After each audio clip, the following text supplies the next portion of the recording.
Te contamos al principio del programa que tenemos una visita, una entrevista aquí en el estudio con Gustavo Vera, uno de los fundadores de la Fundación La Alameda, que ha trabajado muchísimo y de hecho hemos entrevistado muchísimas veces por lo que tiene que ver con el trabajo, la trata de personas, el abuso en el trabajo, lo que tiene que ver con los abusos también en las distintas organizaciones y propiamente la iglesia, y también otras situaciones que se han podido develar en el marco de las investigaciones que se pueden hacer en contacto desde las organizaciones, desde el tercer sector, en común trabajo con la justicia principalmente y muchos actores políticos. Gustavo Vera está en la ciudad de Rosario porque viene a presentar el libro La amistad no se negocia, correspondencia inédita del Papa Francisco con un militante de las periferias. Gustavo Vera está aquí con nosotros, gracias por venir a Radio Universidad y también por venir a Rosario a varias actividades. Gracias por invitarme. Muy amable. ¿De qué versa? Arranquemos por el mismo título y vayamos hablando de lo que han significado esas correspondencias, esa relación que has tenido con el Papa Francisco. Bueno, durante 17 años fui amigo de Jorge Bergoglio, que después fue Francisco, pero para mí siguió siendo Jorge, obviamente. Y bueno, para mí significó no solamente una amistad, sino también una hermandad y también, en cierto modo, como un padre, digamos, que me enseñó un montón de cuestiones, con la que intercambié un montón de situaciones difíciles. La lucha contra la trata, contra el narcotráfico, contra el crimen organizado, siempre implica amenazas, mafias, riesgos, y bueno, espalda contra espalda. Yo lo conocí a Bergoglio en un momento donde Bergoglio no era muy popular en la Argentina, más bien era denostado en los medios de comunicación, era calumniado inclusive por hechos que después se demostró que no eran tal como los presentaba, por ejemplo, Berbisky. Por lo tanto, no lo conocí en circunstancias donde él era famoso.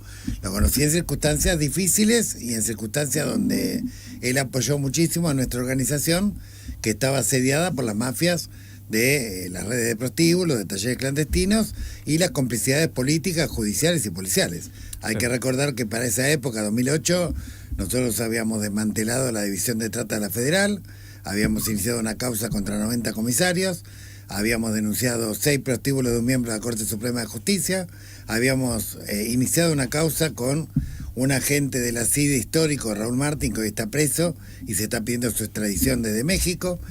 Habíamos cerrado las casitas de Río Gallegos, es decir, habíamos entrado fuerte en un montón de circunstancias, incluso acá en Rosario, en causas bastante significativas, y por supuesto que cuando vos te metés con las mafias, siempre hay un vuelto. Y lo que hizo Bergoglio como presidente de la Conferencia Episcopal, como líder de la Iglesia Católica, fue proteger a las organizaciones que en aquel momento eran perseguidas, que eran básicamente dos. La Alameda, por su lucha contra la trata, y en aquel momento la Asamblea de Almagro, que luego sería el MTE, que estaba liderada por Juan Grabois, donde los cartoneros también eran perseguidos, cometidos por la policía, etcétera, etcétera. Y bueno, Bergoglio empezó a hacer misas públicas, visibilizando el tema, reuniéndose con las víctimas, protegiéndonos de alguna manera. Y bueno, en esas circunstancias adversas nace una amistad que luego se prolongó a lo largo del tiempo, que no fue interrumpida a pesar de las enormes responsabilidades que él asumió como papa. En el contexto de esa amistad, no solamente fuimos intercambiando diálogos sobre trata y crimen organizado, sino también sobre un montón de aspectos que tenían que ver con su magisterio: el cuidado de la casa común, el estado del planeta, las guerras, los viajes apostólicos, exégesis de cómo interpretar, por ejemplo, hoy algunos profetas de la Biblia en clave contemporánea, obviamente sobre los diferentes gobiernos que pasaron por la Argentina durante su magisterio, que fueron 4, sobre la ética social en el ejercicio del poder, algo también muy importante, porque no hay que olvidarse nunca que además de ser el líder mundial de los católicos, fue un jefe de Estado, uno de los 5 jefes de Estado más importantes del planeta, argentino, que vivía en un cuartito tan pequeño como este estudio, que comía con los mozos y con los cocineros, que renunciaba a cualquier tipo de fastuosidad o capricho para ciegos, que prácticamente todos sus viajes apostólicos fueron a las periferias a tratar de llevar reconciliación, paz, diálogo, como por ejemplo ocurrió en Colombia, como por ejemplo ocurrió en la guerra de Armenia y Azerbaiyán, que la logró reencauzar hacia el diálogo, como por ejemplo logró durante algunos años entre Cuba y Estados Unidos que se restableciera algún diálogo también, y en muchas circunstancias más. Por lo tanto, para mí, Francisco lo podría analizar en dos planos. Por un lado, el plano universal, donde fue sin duda el mejor humanista que hubo en este siglo, más allá de la creencia que uno tenga, por lo que escribió, por el magisterio, por la concepción del mundo que describió y las soluciones que propone. Si se quiere, el seguidor del evangelio más consecuente, y obviamente desde el punto de vista institucional, el argentino más importante de la historia argentina, que cumplió esa responsabilidad en condiciones de humildad tan extraordinarias que haría pasar un papelón o pondría colorado a cualquiera de estos concejales, viste, que son, ni bien son electos, ya cambiaron el auto, pusieron vidrio polarizado, cambiaron de pareja y ya no atienden a los vecinos porque dicen que están ocupados. Bueno, Bergoglio era todo lo contrario, inclusive hasta en sus últimos días, en vez de estar en la cómoda clínica Gemelli, Bergoglio eligió ir a lavarle los pies a los presos, saludar a los trabajadores del Vaticano, despedirse del pueblo en la Plaza San Pedro y irse con Dios. Y ser enterrado en una tumba muy sencilla, a los pies de Santa María Mayor, fuera del Vaticano, o sea, fuera del subsuelo de la Catedral de San Pedro, donde cada papa tiene una estatua, tiene un altar. Desde el principio hasta el final, desde que era Bergoglio hasta el final de Francisco, la persona que yo conocí fue una persona muy, muy coherente y muy consecuente con lo que predicaba. Y creo que eso es lo que explica que haya sido el único papa que logró que más de 100 millones de personas retornaran a la Iglesia Católica. Estas son estadísticas oficiales del Vaticano. 100, y no solamente 100 millones. 100 millones en todo el mundo. Y no solamente esto, sino que además despierta una simpatía gigantesca, más allá de los templos, como se demostró el sábado pasado en Plaza de Mayo, o en las peregrinaciones a Luján, o a la Virgen del Valle, o a la Virgen del Milagro, que exceden largamente la concurrencia a las parroquias, ¿no? Entiendo que que ya contestaste la pregunta que te voy a hacer, pero vale la pena hacerla. ¿Francisco dejó de ser Bergoglio en algún momento? No, Bergoglio, el Bergoglio que yo conocí vivía en un cuartito en el segundo piso del arzobispado, viajaba en subte, en colectivo, no tenía personal doméstico, no tenía custodia, iba todo el tiempo a la villa, se reunía con cartoneros, con costureros, era de cobrar el sueldo y dárselo a cualquiera que estuviera haciendo una olla popular en Plaza de Mayo. Toda la gente en situación de calle de los alrededores de Plaza de Mayo lo conocía porque él los invitaba a comer, los invitaba todo el tiempo, los estaba tratando de contener, articulaba con los franciscanos que estaban a pocas cuadras para que tuvieran duchas, para que tuvieran lugar donde dormir. Es decir, el Bergoglio que yo conocí es el Francisco que ustedes conocieron. ¿Cuándo se transformó en Francisco?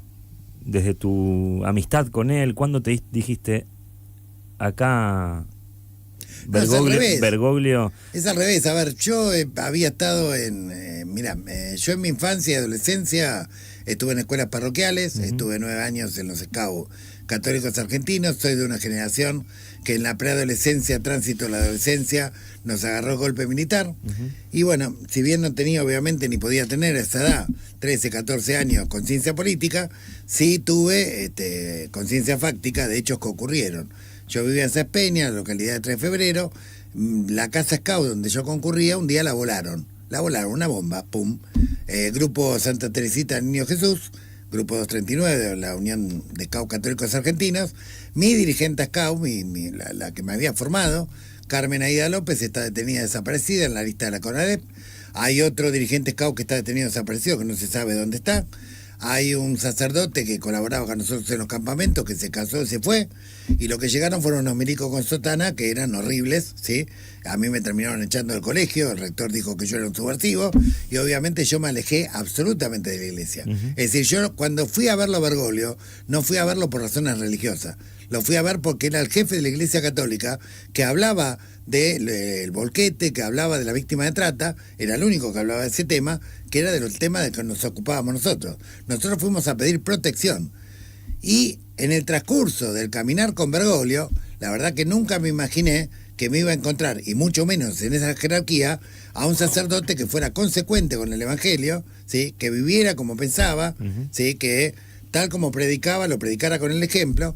Y la verdad que obviamente esto me fue conmoviendo y me fue de alguna manera haciendo retornar aquella alegría del Evangelio que tuve de pequeño, que pensé que nunca más la tendría, porque la generación mía, que tiene 60 y pico de años, cuando retornó la democracia, dijo, bueno, la iglesia a sus asuntos, de alguna manera, porque durante la dictadura, salvo Angelelli o Mujica o algunos sacerdotes, después uno no recuerda otros casos, digamos, de gente comprometida. Pero yo realmente vi una persona honesta y sinceramente comprometida. No es que era un acting, era así las 24 horas. Lo que pasa es que estaba bajo el fuego cruzado Bergoglio siempre fue molesto porque nunca tuvo código de omertá. El tipo siempre defendió código de omertá. Código de omertá cuando vos, por ejemplo, confundís la amistad con la mafiosidad. O sea, de alguna manera bancás cualquier cosa, ¿sí? Pues, en nombre de amistad. ¿Sí? Él no tenía código de omertá. Él defendía la justicia social. Por ejemplo, si el gobierno de Néstor y Cristina impulsaba la UH, la apoyaba. Eso no significa que apoyara causa de corrupción. Si el gobierno de Macri apoyaba la ley de integración urbana, la apoyaba, lo que no significa que apoyara el endeudamiento, digamos, que colocaba a la Argentina al borde del quebranto. Exacto. Es decir, en todo momento Francisco y Bergoglio antes discriminaba una cosa de la otra, y eso es lo que hacía que los Tedeum los hicieran en Santiago del Estero, en Luján, y si podían en Saturno, para no escucharlo, ¿sí? Porque claro, siempre te iba a decir la verdad. Y bueno, la verdad molesta, claramente, y molesta incluso puertas para dentro de la iglesia. Pues fíjate que ahora se publicó el Departamento de Justicia de Estados Unidos con el caso del pederasta pedófilo Epstein, probablemente agente de un servicio extranjero. Acaba de publicar una cantidad enorme de documentos, entre los cuales se filtraron cartas entre Jeffrey Epstein, ¿sí? Y Steve Bannon, el líder de la ultraderecha, muy preocupados, año 2013, por qué iba a hacer Bergoglio, alias Francisco, en aquel momento, con la banca vaticana. ¿Sí? Exacto. ¿Por qué estaban muy preocupados? Porque la banca vaticana era la cloaca a través de la cual se lavaban activos de crimen organizado. Y Francisco, cuando interviene el 1 de julio del 2013, hacia el 2015, 2 años después, había cerrado 4.500 cuentas. 4.500 cuentas que tenían origen opaco. Origen opaco, te lo traduzco: tráfico de armas, tráfico de droga, trata de personas, porque ¿cómo era el tema? La banca vaticana estaba fuera de los controles financieros de la Unión Europea, y cada obispo podía depositar indistintamente, indiscriminadamente, una cantidad indeterminada de dinero que presuntamente eran de donaciones. Bastara con que en cualquier lugar del planeta una mafia cooptara o captara a un obispo para que, de alguna manera, por las cuentas del Vaticano pasara dinero negro, que muchas veces eran para financiar operaciones pseudo-terroristas de falsa bandera en Medio Oriente, ¿sí? Armadas, obviamente, por el propio imperio. Bueno, Francisco barrió con todo esto. Hay 2 libros muy importantes que salieron en aquella época. Uno se llama Via Crucis, otro se llama Avaricia, que cuentan al detalle la reforma financiera que llevó adelante Francisco y la guerra que tuvo con la cadena Fox. Porque la cadena Fox, que representa los intereses del complejo militar industrial, petrolero, armamentista, obviamente empezó a hacer una campaña feroz contra Francisco, porque obviamente les estaba cortando el curro, el acueducto, a través del cual se trasladaba todo el dinero de la mafia y del crimen organizado. Así que Francisco tuvo enemigos adentro, afuera, los soportó con muchísima entereza, con muchísima humildad, y era un tipo que jamás se la creía. O sea, para mí no hay un Bergoglio y un Francisco. Para mí es una sola persona que en diferentes planos, o mejor dicho, los argentinos lo pudieron conocer como Francisco porque la prensa lo tenía o cancelado o estigmatizado. Claro. Gustavo, Banco del Vaticano. Banco del Vaticano, corregime si me equivoco, no es un banco como el Banco Nación, por ejemplo, que vos vas y te abrís una cuenta. Es un banco puertas adentro que solamente ya tiene... no. Ahora ya no. Ahora ya no. Pero antes no. Sí. Antes sí, claro. Por eso quiero llegar a ese punto. Claro. Era solamente puertas adentro. Claro. O sea, y también una escena muy, muy genuina de lo que significa la Iglesia Católica y básicamente la feligresía. Misa, domingo, 11 de la mañana, 7 de la tarde, pasa una de esas personas que ayudan en las iglesias con el bolsito para juntar el diezmo. Lo que estamos hablando del ducto de blanqueo, en definitiva, es utilizar eso y distorsionar ese acto tan noble que tiene el fiel. Sí, había 3 frentes en los cuales hubo una reforma importante. Una fue el óvulo de San Pedro, que son todas las donaciones que ocurrían alrededor de la Plaza San Pedro, digamos, ¿no? Del Vaticano. Bien. Otro era la Congregación de los Santos, donde además los santos pobres empezaron a aparecer con Francisco, dicho sea de paso, pues si no garpabas ahí había un lobby tremendo, negocio de todo tipo para convertir a uno en santo, otro no, eso lo cuentan los 2 libros, la auditoría final que hizo el cardenal Pell, y por otro lado, digamos, estaba la Banca Vaticana, que eso era lo más grosso, claro, donde supuestamente de todo el mundo venían donaciones, que algunas eran donación legítima, y después había por lo menos 4.500 que no eran donaciones legítimas, que eran fondos que se utilizaban para esquivar los controles de financieros de la Unión Europea y del Gafi.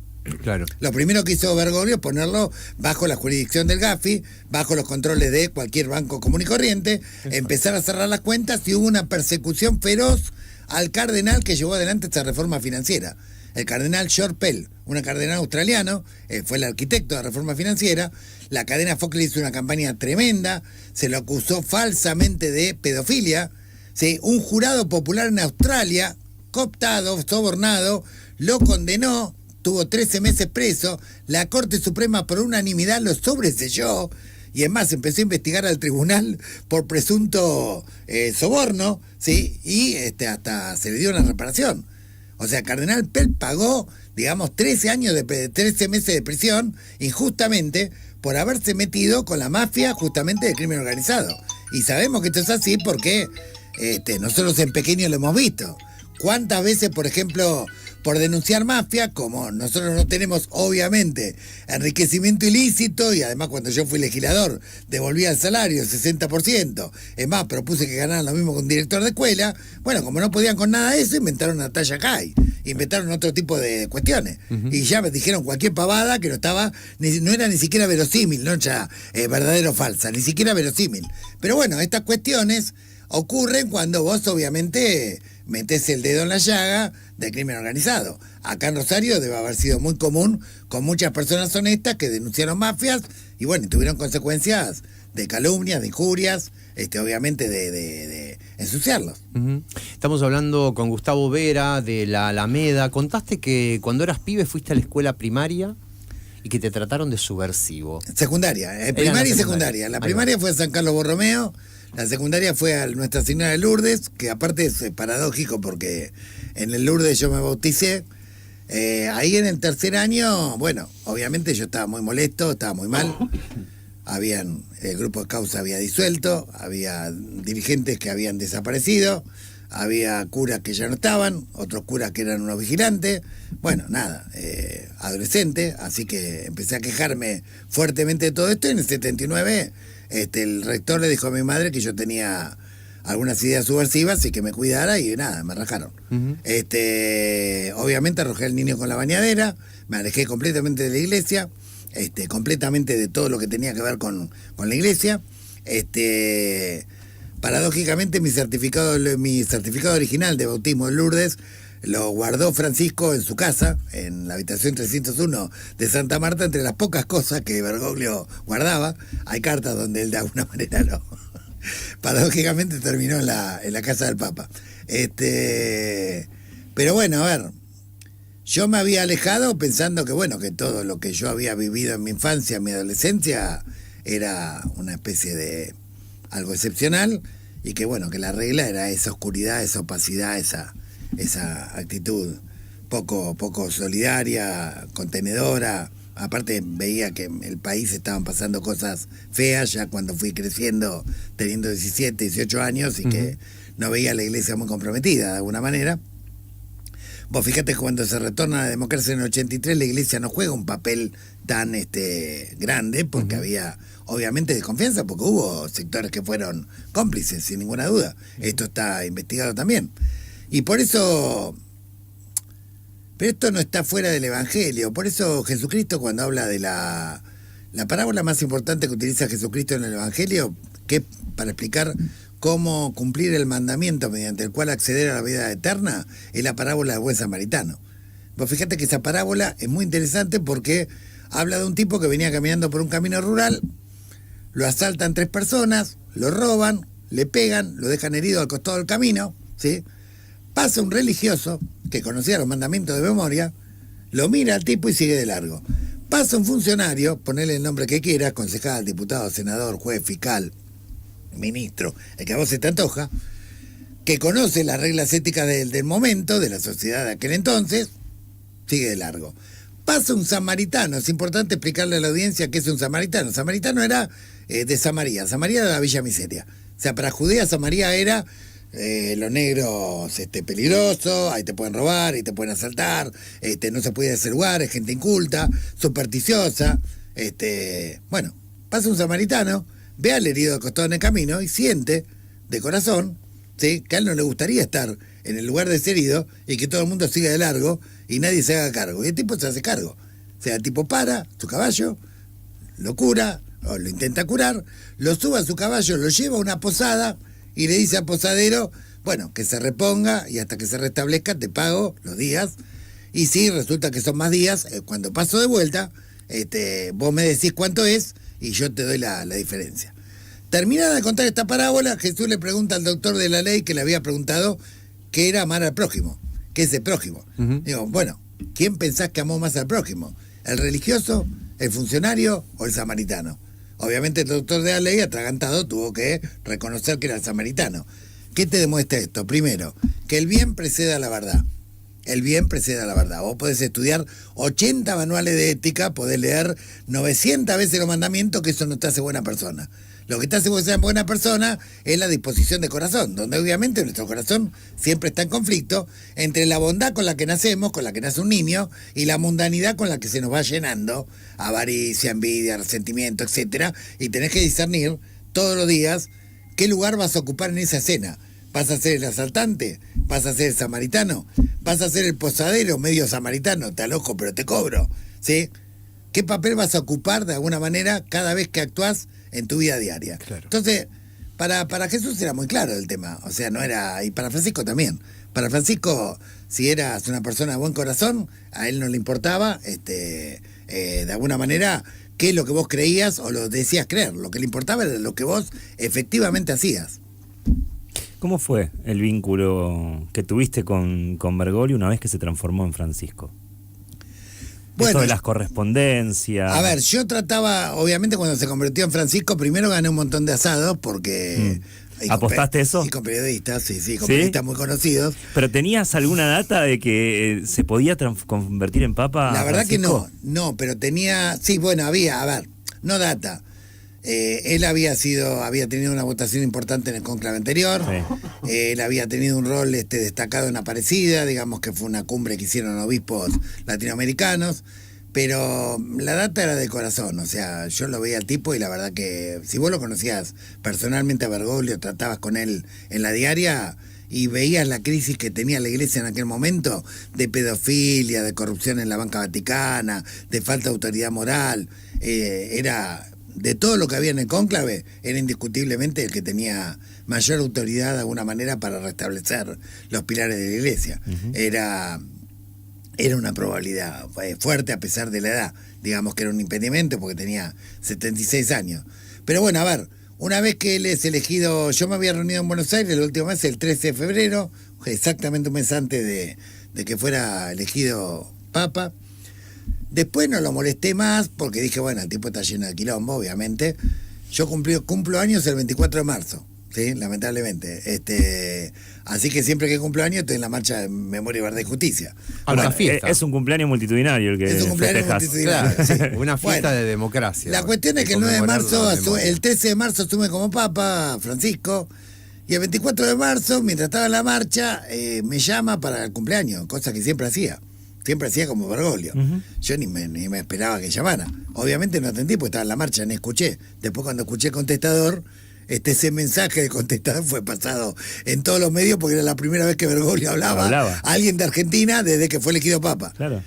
Y después me llama él a la escuela donde yo trabajaba como maestro de grado, me invita a un coloquio que había en la Academia de Ciencias sociales del Vaticano, y de paso a que esté unos días en Santa Marta, así charlábamos, que fue en junio del 2013.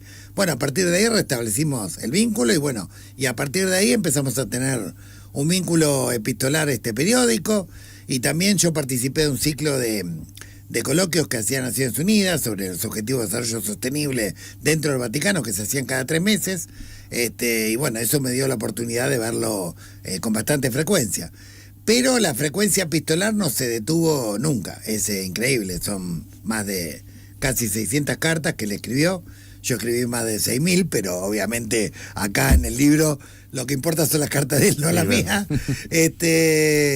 Lo que sí te puedo decir es que como amigo era extraordinario, era una persona que tenía una memoria enorme, de tus problemas de salud, de lo que pasaba con tus hijos, con tu madre, de tu equipo de fútbol. Yo soy de un equipo de la B, el tipo seguía partidos de la B, una cosa que no le importaba a nadie. ¿A quién le puede importar el resultado de Atlanta Fénix, por ejemplo? Claro. Bueno, a Bergoglio le importaba. Hay cartas inclusive que lo atestiguan. Y podíamos hablar de muchas cosas realmente, y bueno, este libro, La amistad no se negocia, que es una frase de él.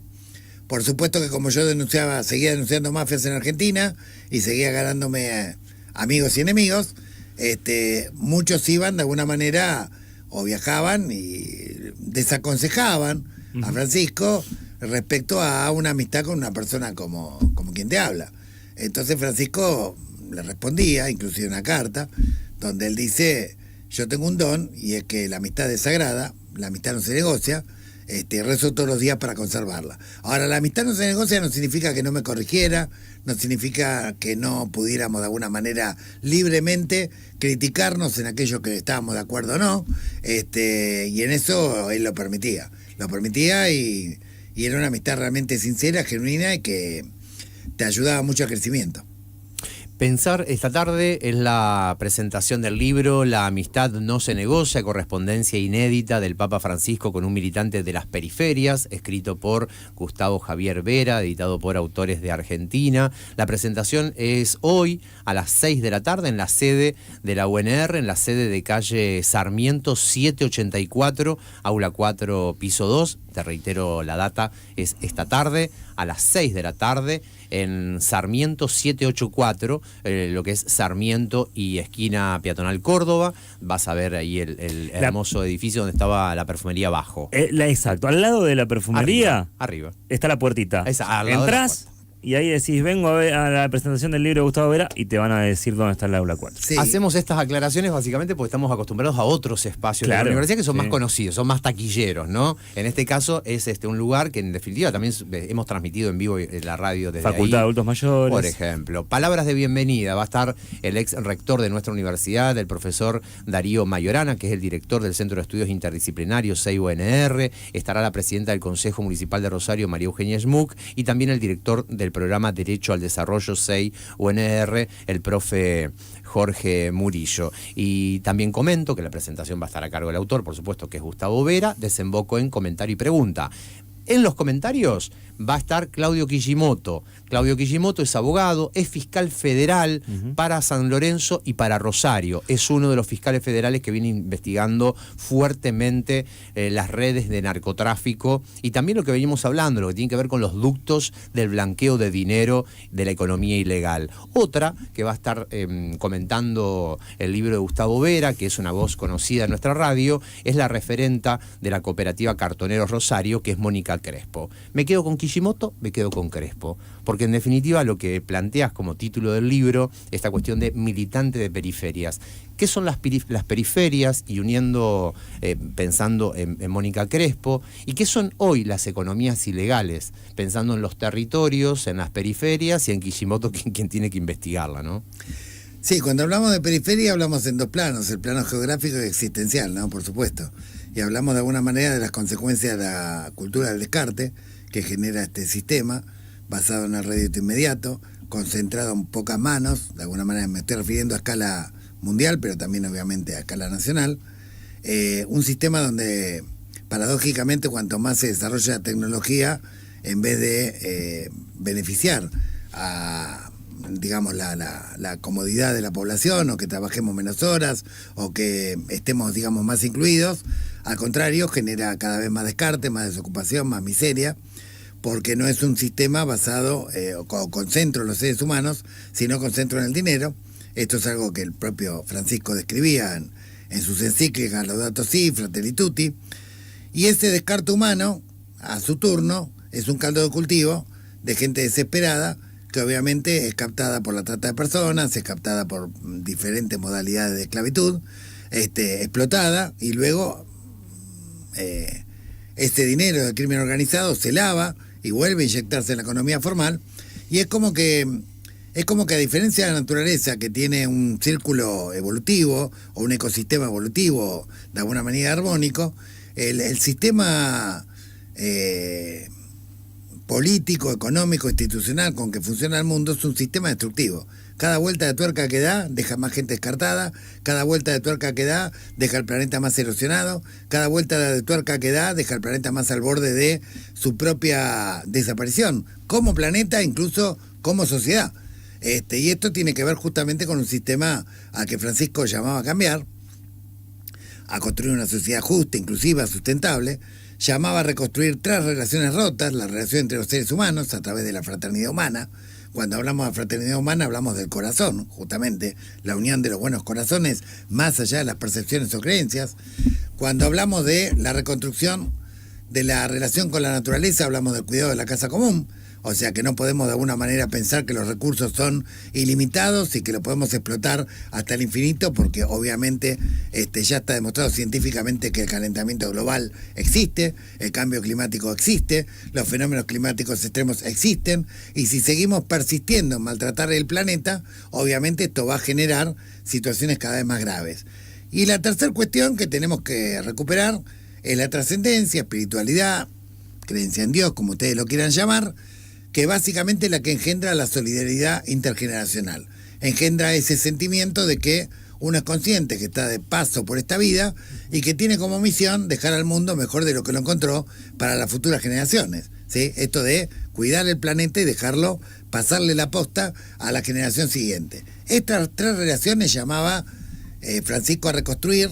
Lo explica muy bien, lo desarrolla muy bien, sería largo contarlo, pero lo que sí podría decir es que, citando al filósofo Jean-Paul Sartre, una filosofía es insuperable en la medida en que los obstáculos, o en que las condiciones materiales, objetivas, espirituales, económicas que la generaron no han sido superadas. Y claramente el diagnóstico que Francisco hizo del planeta y las soluciones que propuso al planeta, ¿sí?, claramente hoy están más vigentes que nunca, y por eso pensamos que Francisco es presente y es futuro, más allá de que esté en la casa del Señor, pero es presente y es futuro, en la medida en que su legado hoy da respuesta y explica muchas cuestiones, digamos, que están ocurriendo en el mundo.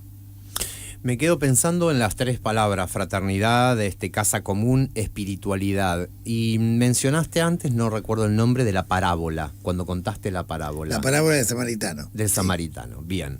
Quiero traerte o convidarte a que hagas una reflexión sobre qué nos está pasando hoy, que en definitiva está caído este tridente que este hermoso y necesario tridente que acabas de mencionar: espiritualidad, casa común, fraternidad, y también esta parábola que en definitiva típica, por supuesto, de lo que tiene que ver con la cultura católica, pero sin duda que el ejemplo es aplicable a cualquier corazón solidario y sensible. ¿Qué nos está pasando hoy? Que todo esto está quebrado, está distante. La gente pasa y deja al herido en la calle sin importarle nada. Bueno, a ver, en las periferias no está ocurriendo eso. Si vos ves, por ejemplo, todo el movimiento que hubo en relación a la defensa y la protección de los glaciares, fue un movimiento gigantesco. Sí. 120.000 personas anotadas en una audiencia, creo que la audiencia más concurrida del planeta. Y más bochornosa. Más de 600.000 personas anotándose para firmar una cautelar. Rebeliones que no están cubiertas por los medios, pero que son muy importantes. Yo no sé si saben que en Mendoza hace más de 2 meses que el pueblo mendocino se está movilizando contra el proyecto de la minera San Jorge, que va a contaminar las aguas, digamos, escasas de por sí que hay en Mendoza. Lo mismo con la lumbrera en Catamarca y en un montón de regiones más. En relación al tema fraternidad, Yo te podría decir que el sábado pasado fueron casi 200.000 personas a Plaza de Mayo, que antes había ido casi 1 millón a Luján, que casi más de medio millón de personas fueron a la Virgen del Valle, otro tanto a la Virgen del Milagro, que no la vas a ver en los templos, o vas a ver muy poquito, pero que mucha gente de alguna manera que cree en el prójimo, que cree en la fraternidad humana, que cree en el bien común, que cree en cuidar la casa común. Hay mucha más gente de la que parece. Lo que pasa que, bueno, obviamente en la concentración de las metrópolis, el poder pone su propio sello al sistema que domina, ¿no? ¿Y están a la altura los dirigentes políticos de esa gente? Bueno, yo todavía no vi a nadie viviendo en una habitación como la de Santa Marta, renunciando al 70% del salario, brindándose a los pobres del principio hasta el final, dando la vida por ellos, alguien que predique con el ejemplo. Yo creo que una de las claves por las cuales Francisco logró que tanta gente retornara a la iglesia, y no solamente eso, sino que tantos musulmanes lo lloraran, que tantos agnósticos lamentaran su pérdida, tantos ateos también, ¿sí? Porque también era el humanista más importante que hemos tenido en este siglo, la voz de los que no tenían voz más potente que hubo en este siglo. Creo que eso tiene que ver también con la autenticidad y con la integridad. Cuando la gente visualiza a alguien que es íntegro entre lo que dice y lo que hace, y no hay inflación entre las palabras y los hechos, me parece que ahí es cuando conecta, de alguna manera. No como el Pepe Mujica, digo, para dar un ejemplo. La verdad que me quedaría charlando 500 millones de horas, pero tenemos los horarios de radio. Preguntarte sobre lo que venís trabajando hace un montón de tiempo, y de hecho tanto vos como la Alameda son conocidas en la Argentina, diría también en clave mundial, que tiene que ver con el tema de las investigaciones de la trata, lo que tiene que ver con las conexiones de esto que mencionamos hace un ratito recién en la charla, ¿no? Las economías ilegales.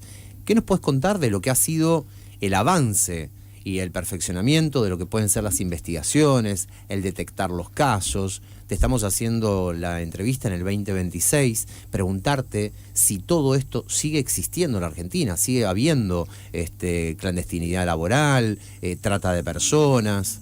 Bueno, en el mundo sigue habiendo. De hecho, la trata sigue siendo el tercer delito más rentable de crimen organizado a escala mundial. Luego del tráfico de drogas y el tráfico de armas. A veces es segundo, a veces tercero, pero siempre está en el ranking de los 3 más rentables, digamos, a escala mundial. La trata se retroalimenta permanentemente del descarte, la desocupación, de la miseria, de la vulnerabilidad, básicamente. Fundamentalmente económica, también en alguna medida emocional, pero fundamentalmente económica. Y ahora la trata encuentra dos entradas muy potentes. Una que tiene que ver con la virtualidad, la trata de la virtualidad. Obviamente después de la pandemia, el acceso masivo de niños, niñas y adolescentes al mundo de la virtualidad, sin una preparación adecuada sobre el uso responsable y los peligros que podría entrañar el uso de la virtualidad sin conocimiento, genera riesgos enormes. Riesgos enormes porque hay un porcentaje muy alto de niños, niñas y adolescentes que no vienen de familias con cultura digital. O sea, familias que puedan de alguna manera adiestrarlas o enseñarles per se. Claro. Y en la escuela el tema se lo trabaja como si fuera una efeméride. O sea, se lo trabaja como una cuestión ocasional y no como la cotidianidad, de alguna manera callejera virtual, en la que están los pibes sumergidos, digamos, gran parte de los días. Claro. Por lo tanto, hoy tenés una importantísima cantidad de casos de captación, de trata, de proxenetismo y de delitos conexos que empiezan a partir de la virtualidad. La segunda puerta de entrada es el narcomenudeo, obviamente. O sea, los chicos desesperados que caen de alguna manera en el consumo porque le ofrecen gratis una dosis, 2 dosis, hasta que se vuelven dependientes. Después, bueno, el dealer después resuelve qué es lo que hace con ellos. Los convierte en mula, en soldadito, los explota sexualmente, qué es lo que va a hacer. ¿Cómo se conecta también la virtualidad con otro tipo de peligro, ¿no? La ludopatía, la violencia, bueno, acá lo han vivido en la provincia recientemente.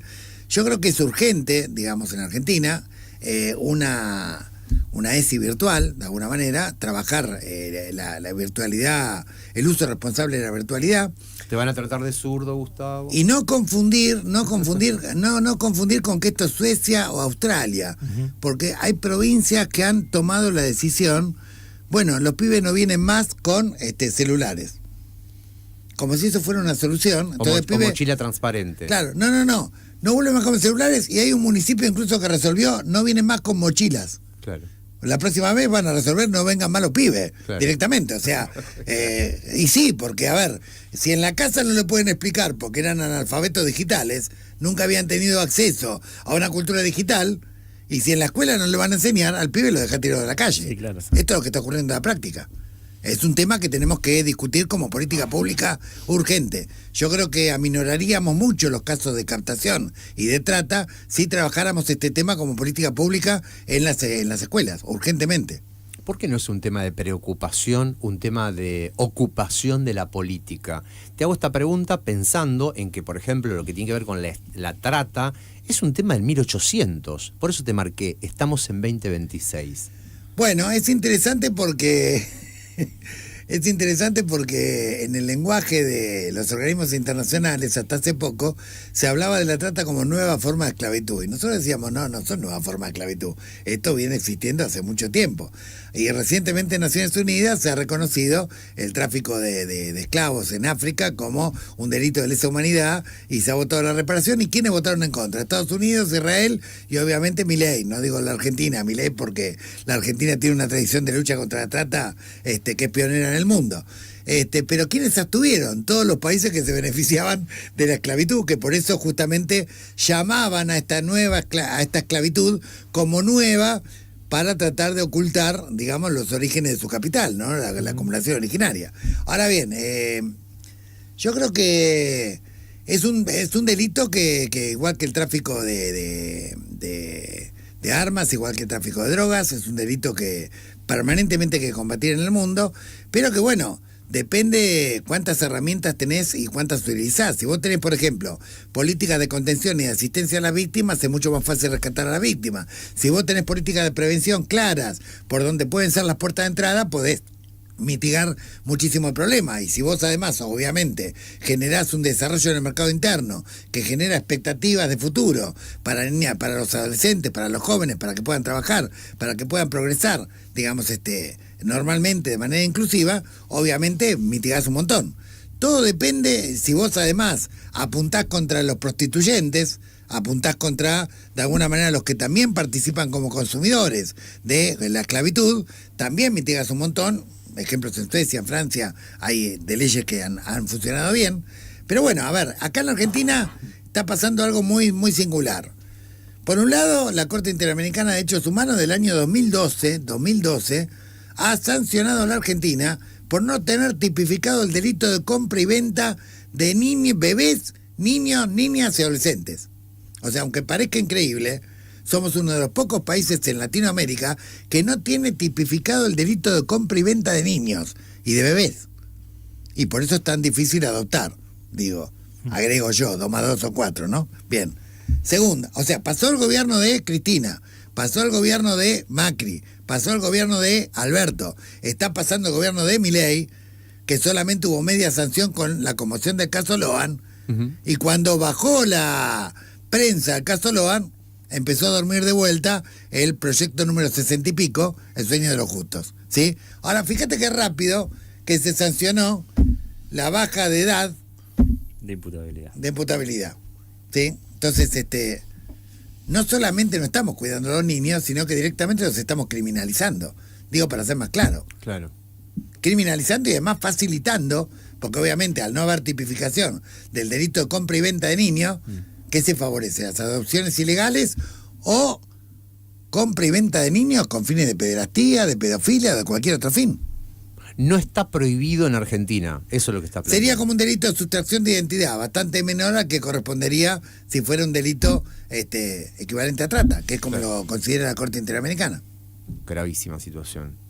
¿Cómo pensar esto que estamos hablando con el hacer política, el financiamiento de la política, pensar en las economías ilegales? Está buenísima la pregunta, porque el huevo de la serpiente de todo lo que está ocurriendo, entre otras cosas, tiene que ver con haber abierto la puerta al financiamiento privado de la política. El financiamiento privado y corporativo de la política es la mayor fuente de corrupción que genera mafiosidad en el sistema.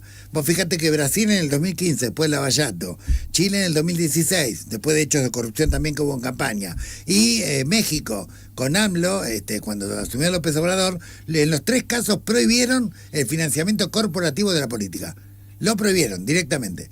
Lo prohibieron porque, obviamente, por ahí se colaba cualquiera. O sea, no solamente se entra, digamos, el crimen organizado, sino, por ejemplo, ¿qué garantía tengo yo de que un laboratorio que te financió después no exija que el organismo de control mire para el costado y mueran 120 personas como producto de un fentanilo adulterado? Sí. ¿Se entiende? Entonces digo, acá está ocurriendo algo muy grave, ¿sí? Nosotros tuvimos una campaña electoral presidencial en la cual dice Alconada Moon, de La Nación, que no es precisamente, digamos, el periódico del PTS, dice que el primer candidato, el que ganó, gastó 130.000 millones de dólares, ¿sí? Uh-huh. El segundo gastó 110.000, ¿sí? Los otros 2 que fueron en internas gastaron 90.000. Ahora, yo al único que veo que va a juicio oral es Beliboni del Partido Obrero por haber desviado, creo que lo acusan de haber desviado 200, 300.000 pesos de una cooperativa del Polo Obrero al Partido Obrero. ¿Se entiende? Entonces digo, me parece que no solamente tenemos los aportantes truchos de la época de la campaña anterior, ustedes recordarán. Entonces digo, es imposible, digamos así, construir una democracia sana. Por ejemplo, si vos o vos quieren ser candidatos a intendente de Rosario, supongamos que tienen el don de ser buenos samaritanos y que quieren llevar de alguna manera esa caridad que sienten de corazón a escala de política pública, ¿sí? Bueno, ustedes van a un comité, van a una unidad básica, dice, yo quiero ser intendente, ¿cómo puedo hacer para participar? Empezás a colaborar. Lo primero que te va a decir, pibe, tenés que conseguir 3 palos verdes, ¿sí? Para hacer una campaña, porque Rosario sale 3 palos verdes de una campaña. Entonces, ¿por qué no dejamos de mentir? 3 millones de dólares. 3 millones de dólares sale en Rosario de una campaña. Y que me lo desmienta cualquier político que se presentó a campaña. Una campaña competitiva, ¿no? Uh-huh. Sí, donde los tipos, digo, obviamente porque los precios están inflados, porque es todo clandestino, porque después se sabe que nadie lo controla, que después se arregla todo. Entonces digo, ¿y ahora qué quiere hacer Milei? Milei con la reforma política quiere dar el golpe final. Uh-huh. Quiere que ahora sea todo privado. Todo privado significa, bueno, listo. Andá y pedirle al filipino el otro día que pararon con el barco de acá, que te diga quién es el dueño de los barcos que pasan habitualmente con falopas para Europa y que te financie la campaña y listo, ya está. Sos intendente. Eso sí, sos intendente de un estado narco. 4.350 millones de pesos. Anda. ¿Tenés en alguno de los bolsillos tenés ese vuelto como para ser intendente? ¿Querés ser intendente? No, bueno, no, primero que no quiero ser intendente. Bueno, pero a ver, primero que no quiero ser intendente. Pero recordemos cuando retornamos a la democracia, el financiamiento era estatal. Sí. La campaña del 83, la del 85, la del 87, la del 89, hasta el 91, el financiamiento de los partidos era del Estado, ¿sí? Los tramos de avión, los tramos de micro, el correo, no había internet en esa época, el teléfono. ¿Cuántas causas de corrupción tuviste por campañas electorales en esas 5 campañas? Ninguna. Exacto. Entonces, y es más, este sistema no es ni de izquierda ni de derecha. Israel lo tiene. Israel prohíbe totalmente, digamos, el financiamiento corporativo. Lo prohíbe Suecia. Lo prohíbe Francia. Cuando vos decís corporativo estamos hablando de empresas. De cualquier sociedad, figura jurídica. Y cuando hay aportes individuales, tienen un techo determinado. Asociaciones civiles también, claro. Exactamente, claro, tienen un techo determinado que tiene que corresponderse con el salario registrado que esa persona tiene, con el poder adquisitivo que tiene. Y algunos inclusive hasta prohíben el aporte de extranjeros, ¿sí? Israel lo prohíbe, por ejemplo. Digo, para darte un ejemplo. Bueno. Creo que Francia también. Ahora bien, ¿a qué voy? Digamos, esto no es un gasto, la democracia, es una inversión. Si vos querés tener funcionarios que sean imparciales, que gobiernen para todo el pueblo, que de alguna manera no sean sobornados, que no sean coimeados, bueno, de entrada tienen que llegar de alguna manera limpios. Si llegaron bancados por los narcos, vas a tener un expert, seguro. Siempre vas a tener un expert, y no solamente en un partido, en un montón. Claro. ¿Quién decide las listas así? ¿Los que ponen la plata? Esta Silencio. tarde, sí. Silencio. Me quedé pensando- Silencio de radio, que es el peor, que es el peor. Esta tarde a las 18, perdón, en la Universidad Nacional de Rosario, en Sarmiento 784, Gustavo Vera va a presentar su libro La amistad no se negocia, una obra que recopila cartas inéditas, homilías y testimonios que reflejan su vínculo con un militante social de las periferias, que es ni más ni menos que Jorge Bergoglio, quien fuera el Papa Francisco. Gracias, Gustavo, por venir a la radio, a Rosario y bueno, por acercarte al estudio. No, gracias por invitarme.